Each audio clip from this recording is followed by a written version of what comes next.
ये आपकी एक्सरसाइज है 11.5 हावर्ड एंटन की बुक से। इस एक्सरसाइज को सॉल्व करने से पहले कुछ बेसिक बातें हैं, पहले उन पे बात कर लेते हैं। तो सबसे पहले कि जो एक वेक्टर है उसको डिनोट कैसे करते हैं। वेक्टर को डिनोट करने के लिए हमारे पास सिंबल एक ये एरो के साथ वेक्टर यू, या वेक्टर जो है उसके लिए ये वाली नोटेशन अंडरलाइन वाली भी यूज़ होती है, या द थर्ड नोटेशन जो आप मोस्टली बुक में यूज़ हुई देखोगे, बोल्ड लेटर से भी वेक्टर को डिनोट किया जाता है। फिर वेक्टर लिखा कैसे जाता है। वेक्टर लिखा जाता है इस तरह से, X I plus Y J plus Z K, ठीक है। X Y Z are the components of the vector, I J K are the unit vectors. Vectors को अंडरलाइन ध्यान से करना है, जहाँ जहाँ वेक्टर है वहाँ हम अंडरलाइन कर देंगे। फिर वेक्टर इस तरीके से लिखने के बजाय there is another way to write the vector. हमारे पास ब्रैकेट फॉर्म में भी वेक्टर लिखा जाता है, तीनों कंपोनेंट्स लिखे जाए एक्स वाई जी, ठीक है, और ब्रैकेट डाल दी जाए। आप इस तरीके से वेक्टर लिखो या इस तरीके से वेक्टर लिखो, दोनों ही वे से आप वेक्टर को लिख सकते हो। एंटन में ब्रैकेट नोटेशन ज़्यादा यूज़ हुई है वेक्टर को लिखने के लिए। फिर उसके बाद एक वेक्टर फाइंड कैसे किया जाता है। अगर मेरे पास एक पॉइंट है x1 y1, ठीक है, और एक पॉइंट है मेरे पास x2 y2, मैंने दो पॉइंट्स ले लिए हैं प्लेन के अंदर P and Q। P Q vector अगर मुझे निकालना हो तो फॉर्मूला क्या है to calculate the vector P Q. The formula is x2 minus x1 and y2 minus y1, terminal point and the initial point. Terminal point के x coordinate minus initial point का x coordinate, या यूँ कह सकते हो भाई बाद वाले पॉइंट का x कोऑर्डिनेट माइनस पहले वाले पॉइंट का x कोऑर्डिनेट। इसी तरह बाद वाले पॉइंट का y कोऑर्डिनेट माइनस पहले वाले पॉइंट का। This is the formula to calculate a vector if you have the initial and the terminal points. फिर इसके बाद है कि दो वेक्टर्स पैरेलल कब होते हैं। हमारे पास दो वेक्टर्स हों u एंड v, ये वेक्टर्स पैरेलल कब होंगे, when they are the multiple of each other. For example मेरे पास एक वेक्टर है i प्लस j, ये एक वेक्टर है, और v वेक्टर जो है वो मेरे पास है 2i प्लस 2j। तो क्लियरली नज़र आ रहा है कि u वेक्टर को अगर 2 से मल्टीप्लाई कर दूं तो v वेक्टर बन रहा है, यानी v वेक्टर जो है वो u का मल्टीपल है। इसी तरह मैं ये भी कह सकती हूँ भाई कि अगर मैं v वेक्टर को 1/2 से मल्टीप्लाई कर दूं तो u वेक्टर बन रहा है। तो ये दोनों वेक्टर्स एक दूसरे के मल्टीपल है। मैं इन दोनों में से किसी एक वेक्टर को किसी नंबर से मल्टीप्लाई करती हूँ तो दूसरा वेक्टर बन जाता है। दो वेक्टर्स अगर एक दूसरे के मल्टीपल हों तो वो पैरेलल कहलाते हैं। सो ये दो वेक्टर्स मेरे पास पैरेलल है। अब हमारे पास है पैरामीट्रिक इक्वेशंस ऑफ लाइन। अगर हमें किसी लाइन की पैरामीट्रिक इक्वेशंस निकालने को कहा जा रहा है तो हमारे पास ये फॉर्मूलाज हैं। अगर 2D में लाइन है तो फॉर्मूला पैरामीट्रिक इक्वेशंस फाइंड करने का ये है। अगर स्पेस में यानी 3D में लाइन है तो उसकी पैरामीट्रिक इक्वेशंस निकालने का फॉर्मूला ये है।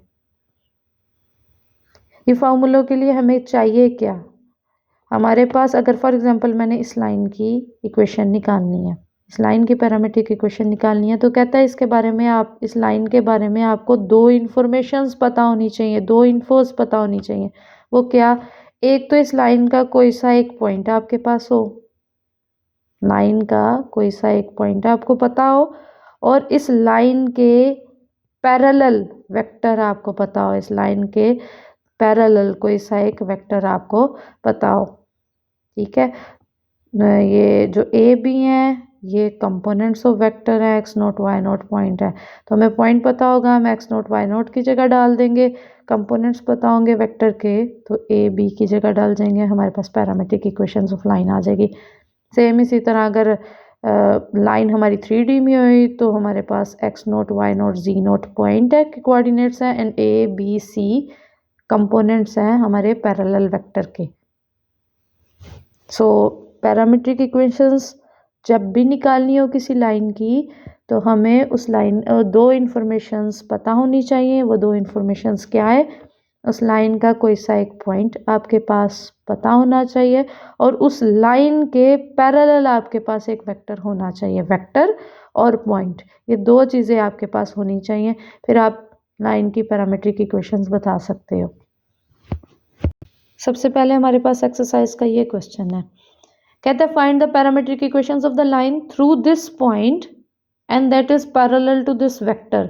एक ऐसी लाइन की इक्वेशन जो इस पॉइंट से पास करे और इस वेक्टर के पैरेलल हो, यानी लाइन का एक पॉइंट भी हमें क्वेश्चन में दे दिया गया है और लाइन के पैरेलल एक वेक्टर भी बता दिया गया है।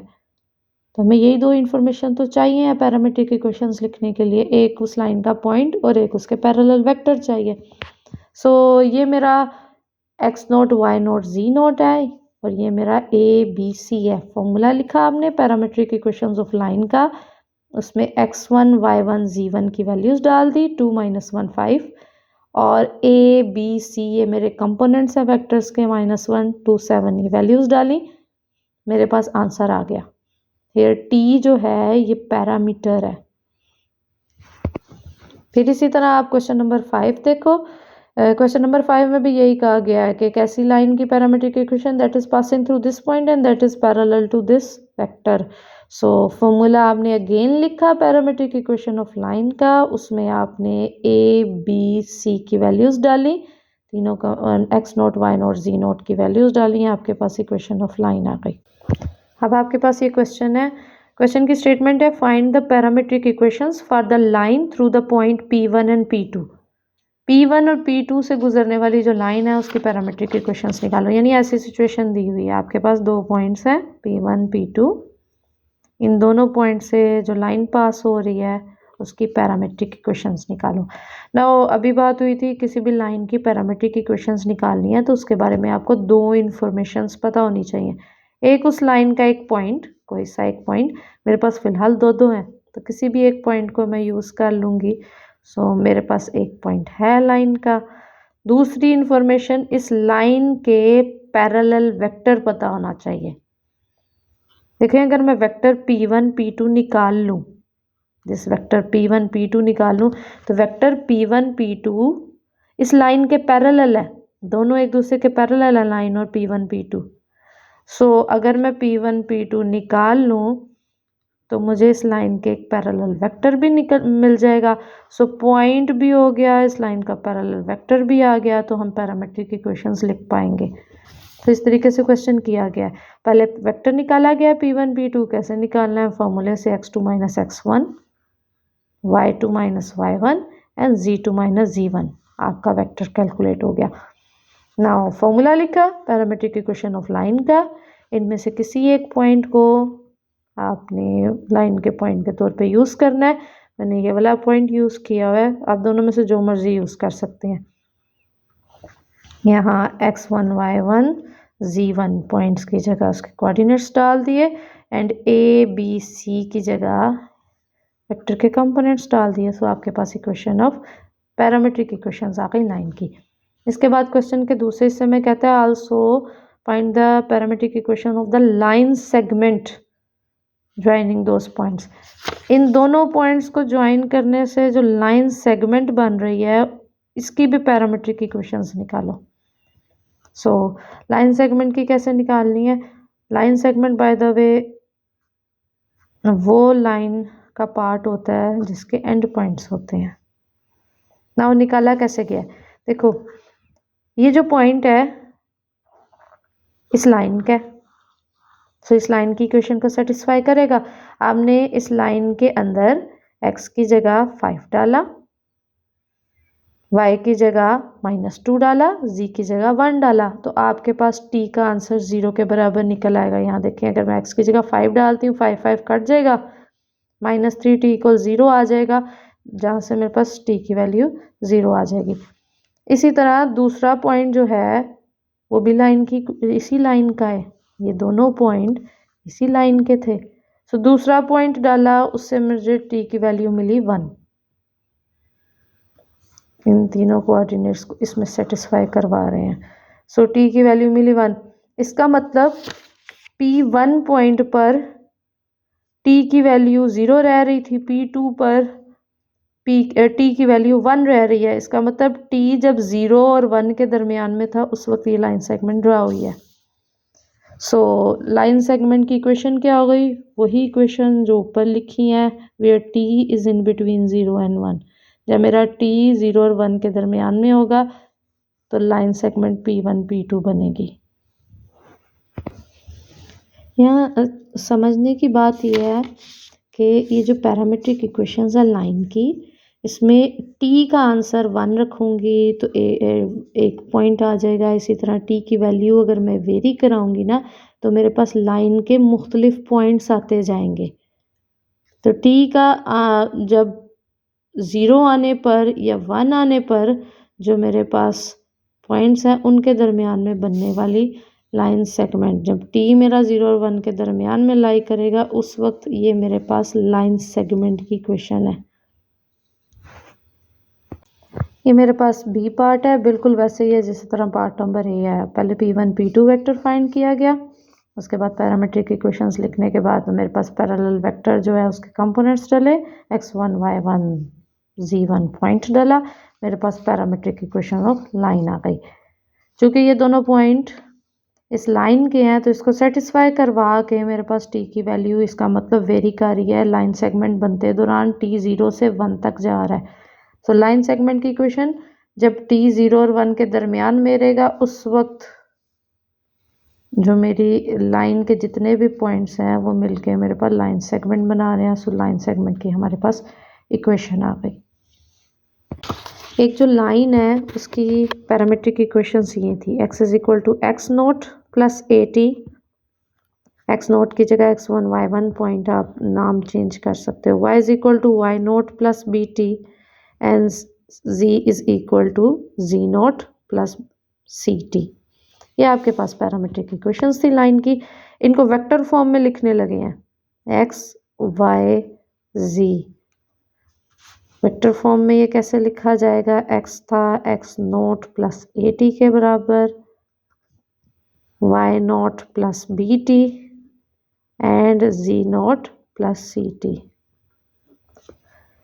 इसको मज़ीद ऐसे लिख सकते हैं, x naught y naught z note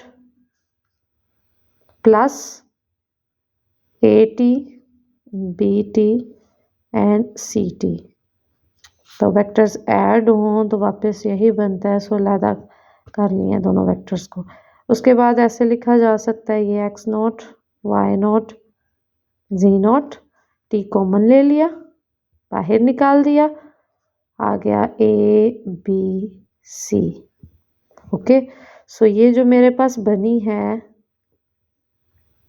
this is called the vector equation of parametric line. Parametric equations of line की वेक्टर फॉर्म है, वेक्टर फॉर्म में लिखने का तरीका है।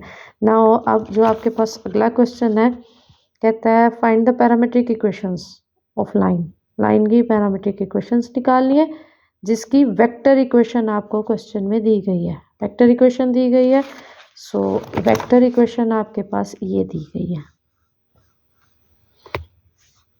नाउ ये अगर आप इससे कंपेयर करें तो किस तरीके से था, एक vector plus T times another vector. So यहाँ मेरे पास जो वेक्टर है उसका एक्स कंपोनेंट और वाई कंपोनेंट 0 है, यानी इस तरीके से है, प्लस टी, फिर पहला वाला पहले में ऐड कर दिया गया, दूसरे जे वाला जे वाले में, वाई कंपोनेंट वाई में ऐड कर दिया गया। ये आपके पास इस तरीके से आ गया।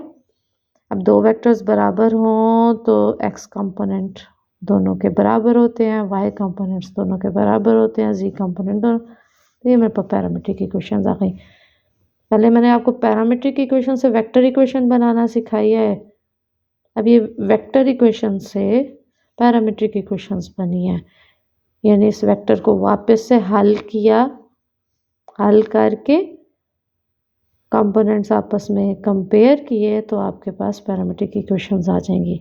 सेम इधर भी ऐसे ही है, अब इसको हल करो, पहले टी अंदर मल्टीप्लाई हो, फिर आपस में ऐड हो जाएंगे दोनों वेक्टर्स, ये वेक्टर इसके बराबर है, सो पहला कंपोनेंट पहले, दूसरा वेक्टर दूसरे, दो वेक्टर्स बराबर हो तो आपस में उनके तीनों कंपोनेंट्स बराबर होते हैं। सब कंपोनेंट्स को बराबर रखा, मेरे पास पैरामीट्रिक इक्वेशंस आ गई।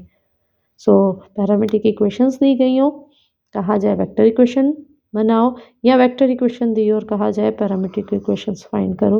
प्रोसीजर ये है। ये जो क्वेश्चन है आपके पास, इसमें कहा गया express the given parametric equations of a line using bracket notation. Parametric equations दी गई हैं, कहता है ब्रैकेट नोटेशन में लिखो। ऊपर वाले क्वेश्चन में क्या था, ब्रैकेट नोटेशन में दिया गया था और पैरामीट्रिक इक्वेशंस में लिखना था, ये उसका उल्टा है। आपको पैरामीट्रिक इक्वेशंस दी हैं, अब आपने वेक्टर फॉर्म में लिखना है।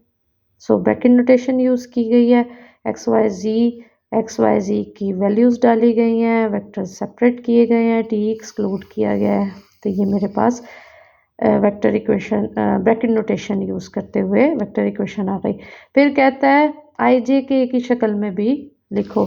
सो आई जे के की शक्ल में लिखने के लिए आपने तीनों कंपोनेंट्स के साथ आई जे के लगा दिया और आपके पास वेक्टर आ गया, आई जे के की फॉर्म में वेक्टर इक्वेशन आ गई।